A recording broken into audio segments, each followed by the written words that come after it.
Theological Coffee. That's right, different blends of coffee that are bound to annoy each and every one of us. Here we go with our first cup of 24. Thinking of making my own coffee. Call it Calvin Coffee. The motto would be, you can't help but love it. Because, you see, that would be your irresistible grace right there. Now, I'm no marketing expert, but I'm just thinking, if you make that there Calvin Coffee, you'd probably have to pay a lot to the Presley estate, but you could use Elvis's Can't Help Falling in Love with You.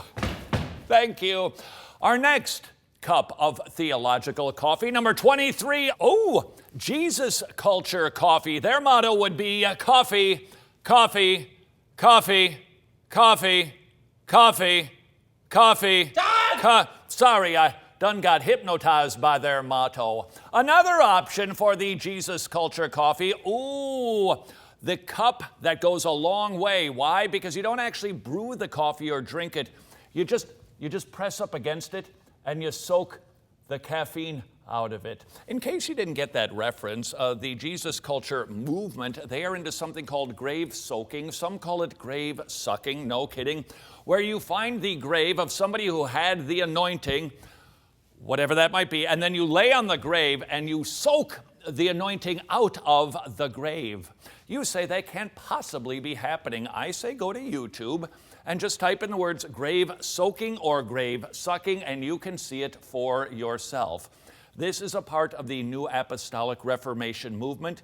The kids are into it big time. Why? Because of the music. The segue in, the gateway drug into the New Apostolic Reformation is Jesus culture.